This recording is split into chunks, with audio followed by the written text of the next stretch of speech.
In this video, we're going to look at probabilities with some diagrams. So we're going to look at being able to calculate probabilities using a Venn diagram. We're going to use the Venn diagram when our problem involves probabilities of ands and ors. And then calculating probabilities using a tree diagram, and we're going to use the tree diagram when we're dealing with conditional probabilities. So if we take a look at this first one, it says A and B are events in a sample space S.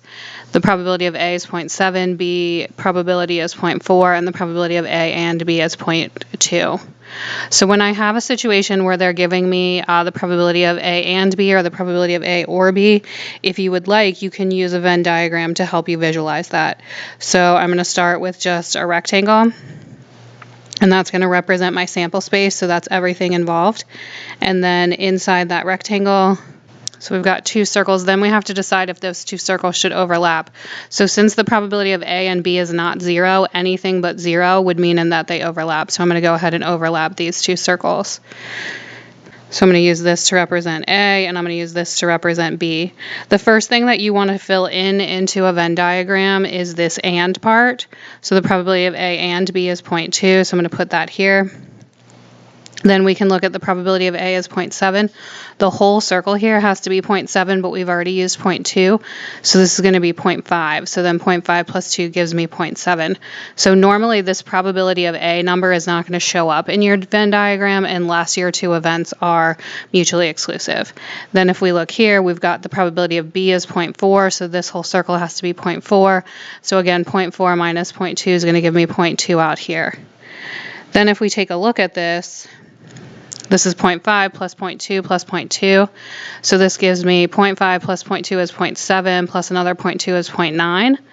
The entire sample space has to equal 1.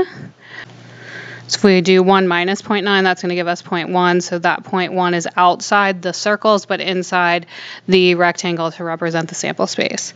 Now, once we've done that, now we should be able to answer our questions. So A says, what's the probability that A occurs but B does not?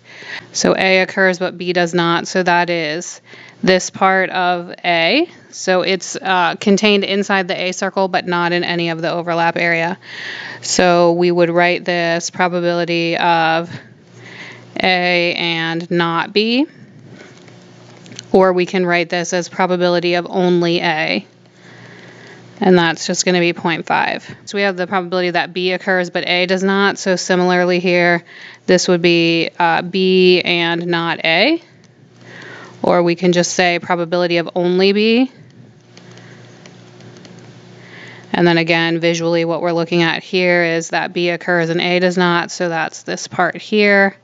And we know that that is 0.2, and we can see that from the diagram. So next, see what's the probability that A or B occurs. So remember, that's anything contained inside the circles. So we can do this one of two ways. Probability of A or B. We could just do 0.5 plus 0.2 plus 0.2, which is going to give us the 0.9.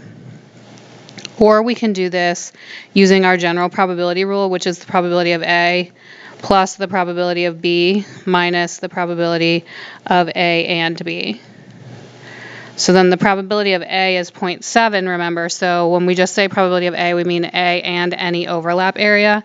So we're really just going with the given information here. So 0.7 plus the probability of B, which is 0.4, minus the overlap, which is 0.2, which again will give us 0.9. And then finally we have D. And D says find the probability that neither A nor B occurs. So that's going to be what's outside the circles. So this is not A. So this is not A or not B, and that's going to be 0.1 from the diagram. All right, so we take a look at this question. In a large high school, 54% of the students are girls, 62% of the students play sports, and half of the girls at the school play sports.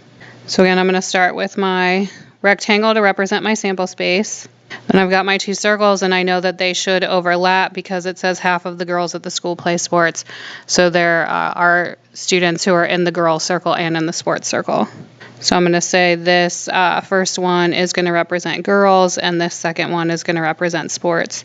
Remember that the first thing that I want to do is put in the overlap, so girls and sports.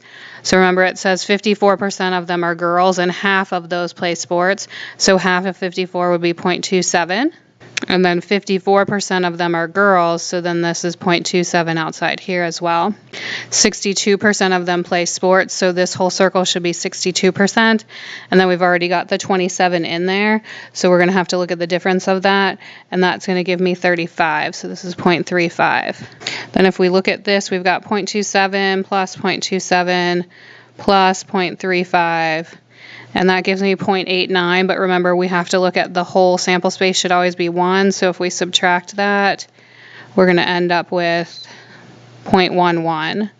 So outside the circle, but still in the sample space, we still have 11%. So in part A, we have what percentage of the students are boys who play sports. So this would be boys and sports. So outside the girl circle, but inside the sports circle, and that's going to be 0.35. Question B, if a student is chosen at random, what's the probability that it is a boy who does not play sports? So we have to be outside both of circles, both outside the girl circle and outside the sports circle. So that's just going to give me the 0.11. All right, in this next question, we have the probability that a flight takes off on time is 0.75 if it's not raining. The probability that a flight takes off on time is 0.54 if it is raining. These are conditional probabilities. So here's one probability if this occurs. Here's a second probability if that does not occur. So once you see probabilities given, like the probability of the event happening is this when this occurs or if this occurs, given that this occurs, then you're dealing with conditional probabilities. If you want a visual when you're dealing with conditional probabilities, you need to think about doing a tree diagram. So if we keep reading here, you're leaving on a flight for Venice tomorrow and there's a 60% chance of rain. What's the probability that your flight leaves on time? So we're going to start with this. You're going to get up tomorrow morning and either it's going to be raining or not raining. So that's the first decision that's going to happen. So rain, not rain. So there's a 60% chance of rain, which means there's a 40% chance of not raining. So we're just using this information right here. Now we're going to look at this. It's my flight takes off on time, 75% of the time if it's not raining. So on this not raining branch, we're going to say my flight's on time, 0.75%, and then it would be not on time, 0.25%. And then we've got this, the probability the flight takes off on time is 0.54 if it's raining. So up here on the raining, we're going to say if it's raining, the flight's on time, 0.54. So not on time would be 0.46. So at each branching, the numbers should add up to 1. So 0.54 and 0.46 are going to give me 1. 0.75, 0.25 is going to give me 1. 0.6 and 0.4 is going to give me 1. So at each branching section, those probabilities should add up to 1. These are actually conditional probabilities. This is actually the probability that the flight's on time given that it's raining, and then this is the probability that the flight is not on time given that it's raining, and then down here this is the probability the flight's on time given that it's not raining, and then this last one is the probability the flight is not on time given that it's not raining. All right, so once we have that, we want to do our 4 possible outcomes. So in this situation, it's either going to rain or not rain, and then your flight's either going to be on time or not on time. So there's 2 outcomes for the first event, 2 outcomes for the second event, so there's 4 possible outcomes altogether. So this first one is the probability that it rains and your flight is on time. So in the tree diagram, what we're going to do to find that probability is just multiply these 2 things together, the 2 branches that get me there, so 0.6 times 0.54. This is the probability that it rains and my flight is not on time. So that's 0.6 times 0.46. And then this is going to be the probability that it does not rain and my flight's on time. So this is going to be 0.4 times 0.75. And then finally, this is the probability that it's not raining and not on time. And that's going to be 0.4 times 0.25. So remember the difference here, these probabilities were the conditional probability of the flight being on time given whether or not it's raining, and these are just the probability that both of those events occur. Okay, so just doing those calculations, we get these 4 numbers. I wanted to point out that if we add those 4 numbers up, we should get 1, because remember, these are the only 4 possible outcomes that can occur. So once I have the tree diagram, again, now I can come back and kind of look at the question that I was asked. So here the question we were asked is, what's the probability your flight leaves on time? So if my flight leaves on time, it could either be this situation, it's on time and it's raining, or it could be this situation, it's on time and it's not raining. So the probability that the flight is on time can be broken down into the probability that it's raining and my flight's on time, or the probability that it's not raining and my flight's on time. So remember, or tells me that we're going to add, and then we can just pull these numbers from my tree diagram. So this is 0.324. plus, and then this is 0.3, and then from that we get 0.624. So remember, we're going to use the tree diagram when we're starting with conditional probabilities. All right, similar question here. At a high school, there are 2 pre-calculus sections. Mr. Descartes' class has 12 girls and 8 boys, while Mrs. Newton's class has 10 girls and 15 boys. If a pre-calculus student is chosen at random, what's the probability the student is from Mr. Descartes' class, given that we know the student is a girl?